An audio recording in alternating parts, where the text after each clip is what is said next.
আপোনালোকে জানে যে বিজেপি চৰকাৰখনে যেনেকৈ ষড়যন্ত্ৰভাৱে গোটেই ভাৰতবৰ্ষৰ লগতে আমাৰ এইখন অসমত মুছলমানক ধ্বংস কৰাৰ এটা ষড়যন্ত্ৰ ৰচি আছে।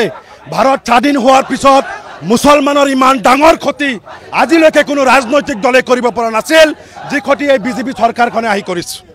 তাৰ জল পট প্ৰমাণ এই যিটো নতুনকৈ আইন আনিছে ৱাকাফ বোৰ্ডৰ যিখন আইন, আপোনালোকে জানে যে এই বোৰ্ডখন সম্পূৰ্ণ মুছলমানৰ সম্পত্তি।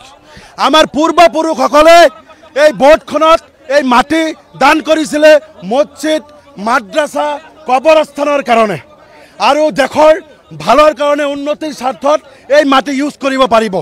কিন্তু আজি এই বিজেপি চৰকাৰত আমাৰ পৰিলক্ষিত হৈছে বাৰে বাৰে এই মুছলমানক টাৰ্গেট কৰি সংবিধান আৰ্টিকল 14 ভাইলেট কৰিছে। সংবিধান আৰ্টিকল 14ত কি আছে? Equal protection.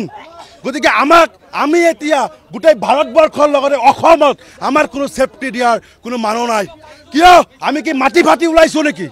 আকাশৰ পৰা হৈ পৰিছোঁ নেকি? আমি ভাৰতীয়, আমি অসমৰে, আমি অসমীয়া, আমি ভাৰতীয় নাগৰিক। তাৰপিছতো কিয় ইমান আমাক লাঞ্ছিত বঞ্চিত কৰিব বিচাৰিছে?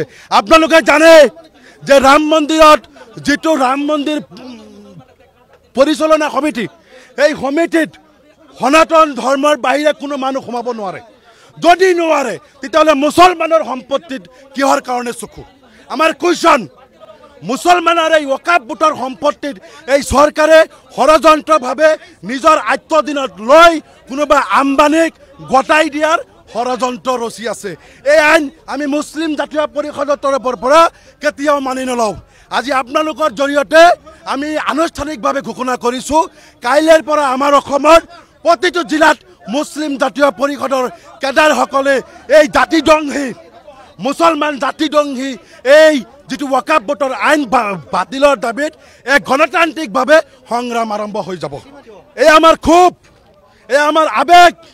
মই ইতিমধ্যে এটা কথা কৈ গৈছোঁ, আমি আকাশৰ পৰা খহি পৰা নাই। আমি এই ভাৰতৰ নাগৰিক, অসমৰে অসমীয়া। আমি সকলো সময়তে কিয় ইমান লাঞ্ছিত বঞ্চিত হ'ব লগা হৈছে? আজি আহি এই চৰকাৰখনে আমাৰ ঘৰ ভাঙিছে, আমি মনে মনে আছোঁ। এই চৰকাৰখনে আমাৰ খোৱা বস্তুত বাধা দিছে, আমি মনে মনে আছোঁ। এই চৰকাৰখনে আমাৰ মাটি কিনা বেচা বন্ধ কৰিছে, আমি মনে মনে আছোঁ। এতিয়া আহিছে আমাৰ ৱাকাফ বোৰ্ডত। গতিকে আমাক ধৈৰ্যৰ সীমা চেৰাই নিদিব। এটা কথা স্পষ্টকৈ সকীয়াই দিছোঁ, মুছলমানৰো শক্তি আছে, মুছলমানৰো গাত তেজ আছে। আপোনালোকৰ জৰিয়তে অসমৰ ভাৰতবৰ্ষৰ মুছলমান একগোট হোৱাৰ আহ্বান জনাইছোঁ।